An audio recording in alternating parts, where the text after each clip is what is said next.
Hello, and welcome to the trunk of my car, loaded with software titles, books, and lots of other stuff that I picked up from this guy in the beginning of this year. It was in fact a big coincidence that I was able to pick all of this up, because I originally only bought 2 boxes of 5 1/4 inch floppy drives. But the guy ended up showing me his garage, and it contained lots of software titles, books. He did have to sort everything out, but he was planning on selling them, and I got a great deal out of it. It contains not only software titles, but also books, CDs, lots of other cool stuff that I'm going to be showing you in this video. So in the game section here, we have lots of Microsoft Flight Simulator stuff. We've got various Office-related stuff, an old version of Microsoft Word, Microsoft Access, Office. It also included this Microsoft Certified System Engineer training course, horribly obsolete right now as a lot of this software isn't being used anymore. Lots of loose CD titles, we have lots of books, a whole bunch of resources in this box, so yeah, let's get to it. But let's kick this off with some games. Here we have Microsoft Flight Simulator 98. It was also a very popular title for the Microsoft Flight Simulator genre. Designed for Microsoft Windows NT and 95. And if we take a look at the system requirements, so this should run on a 486, but I'm guessing you're probably going to be needing like a Pentium-based system. So let's see if we have everything inside of the box. So we have the original CD, which is nice. We also have the pilot's handbook, containing the maps, the airports, lots of information in here. Next up, we have Microsoft Combat Flight Simulator, the World War II Europe series, the first entry of Microsoft into the whole combat flight simulator genre. This should work on a Pentium 133, so let's see if that's okay. Yeah, box is a little bit beat up, but let's see if everything is inside. So we have the CD, which is already good. Let's see if it's in there. Yes, it is. We have this Diamond pamphlet. Diamond being a very powerful brand back in the day, with its Viper range of graphics cards and Voodoo cards. So it's always great to see these types of this type of material. So we also have the manual, the pilot's manual. Again, beautifully illustrated, lots of information in it. So yeah, looking forward to taking it for a spin. And here we have Microsoft Combat Flight Simulator 2, World War II Pacific Theater, the sequel to the original Microsoft Combat Flight Simulator that we saw earlier. Nice big box, good condition. Let's see if we have everything inside the box. We have the manuals, which is good. Really thick manual here. Yeah, really nice. Lots of beautiful illustrations. Again, background information. We have some pamphlets. Microsoft Sidewinder joystick advertisement, which I also have, so I'm looking forward to trying that out. But it didn't come with a CD, unfortunately. Now here's a game I'm really excited about, which is Microsoft Flight Simulator version 3.0. Released in mid-1988. System requirements: 256K of memory, a single 5 1/4 inch disk drive, so no hard drive installation required. This was the first version to support EGA graphics and also VGA graphics. So you could run this on an EGA video card. It had Hercules support. So yeah, really nice stuff. So in theory, this should run just fine on an IBM XT, so I'm definitely going to try that out in a later video. This is the 5 1/4 inch disc version, so let's see what we have in here. We have the discs, which is nice. It's amazing that they were able to fit the entire game on a single or on 2 5 1/4 inch floppy drives. Here's the scenery disc. We have the manual, We have the maps. So again, the level of detail in these books is just phenomenal. Really, really nice. And here we have Microsoft Flight Simulator 2000, the professional edition, meaning that it had some additional aircrafts to play with. Nice big box again, great condition.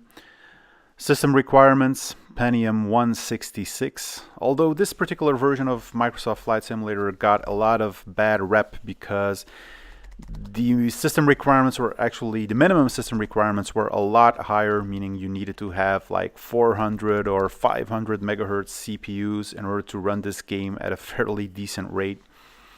This one was also 3D accelerated using DirectX. So we have the triple CD. We also have the pilot's manual, beautifully illustrated as usual. Moving to a more educational software package, we have the iconic Microsoft Encarta 98. So yeah, to me this represents everything multimedia on a pre-internet based era where, you know, lots of people got their information from either offline encyclopedias, and this was one of the first encyclopedias that I came across with that were contained on a single CD-ROM drive that you could just insert in your pre-internet era based PC to look up all kinds of information. So yeah, happy memories. Another great title here is the Microsoft Entertainment Pack for Windows. So there were multiple packs. This was the first pack released in 1990, and it contains some casual games that you could run on the Microsoft Windows 3.1 platform or 3.11 platform. It was actually created by Microsoft to promote Windows as a gaming platform and not so much as a serious, you know, enterprise business platform.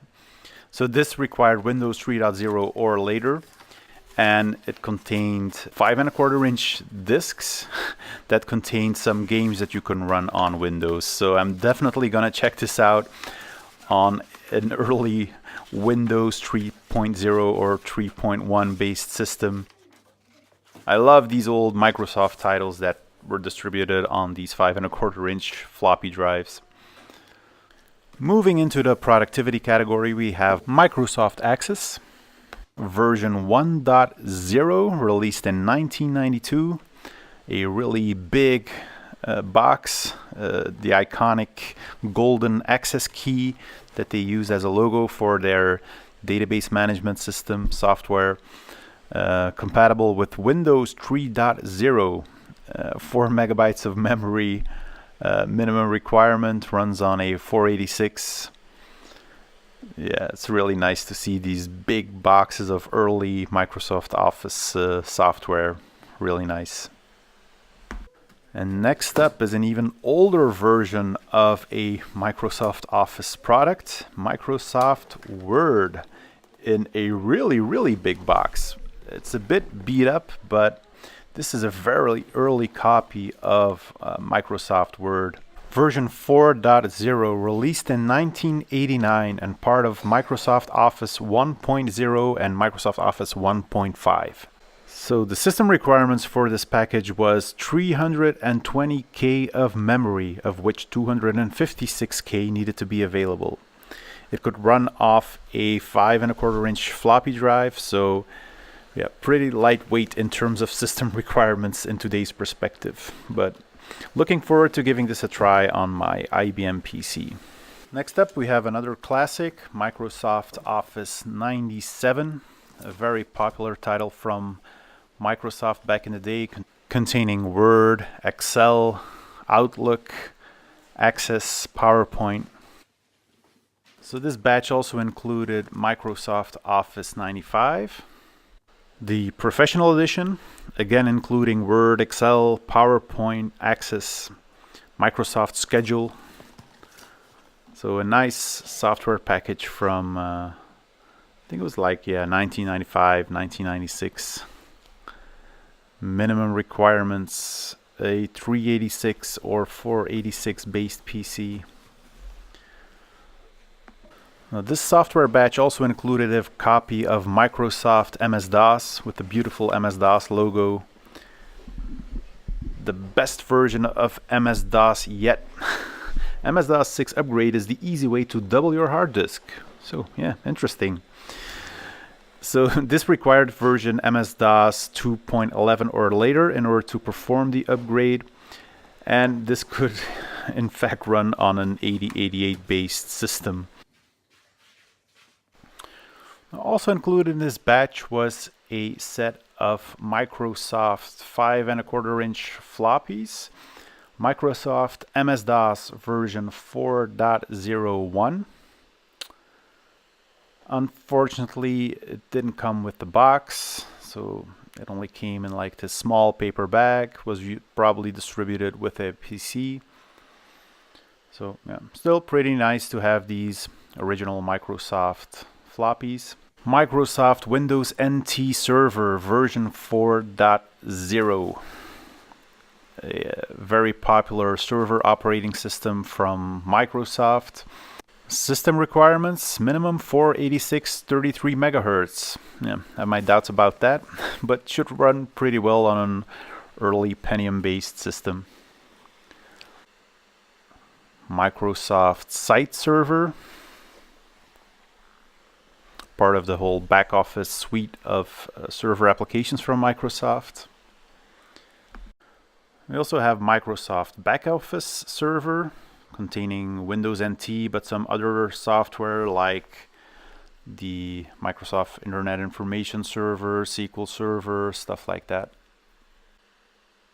And we also have a very old Microsoft Windows NT Advanced Server 3.5.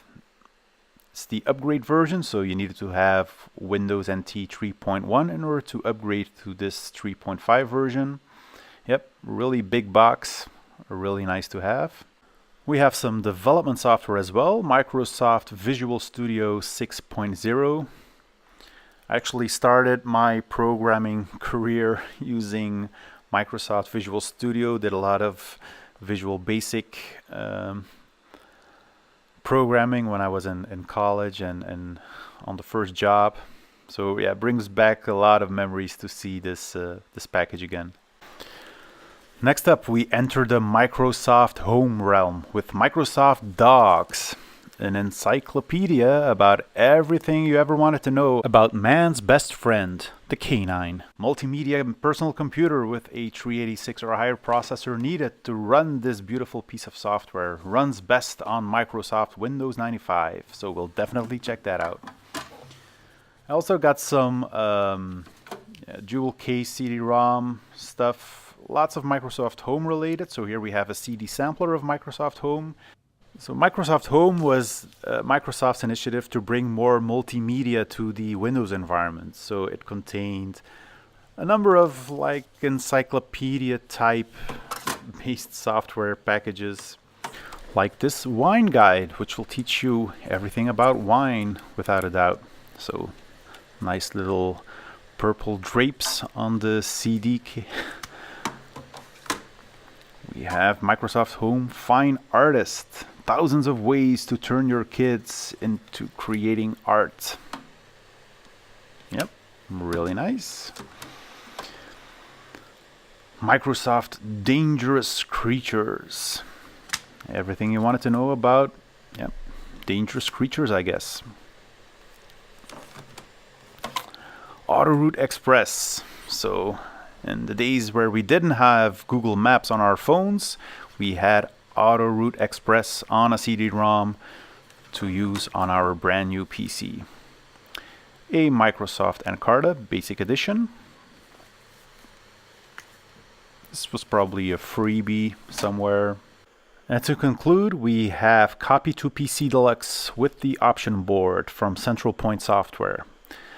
A software and hardware combo that allows you to copy disks that include copyright protection, and also allows you to read and write Mac disks on a PC. Now, This is a software-hardware combination, so let's see what we have inside the box. So we have the software on a 3¼ inch disk drive. We have the manual, but unfortunately we don't seem to have the hardware. Now, lots of these copy protection schemes relied on quirks in the floppy drive controller, hence the need of a custom floppy drive controller that needed to be inserted into the PC. So I'm going to be looking for that so that I can complete this nice little package that I have here. So I hope you've enjoyed this little trip down memory lane. I'll definitely be showcasing some of these titles in a separate video where I will be installing them on their time period correct hardware and taking a more detailed look. So I really hope you've enjoyed this video. If you did, please give it a thumbs up. Consider subscribing if you like this kind of content, and I'll see you soon. Bye bye.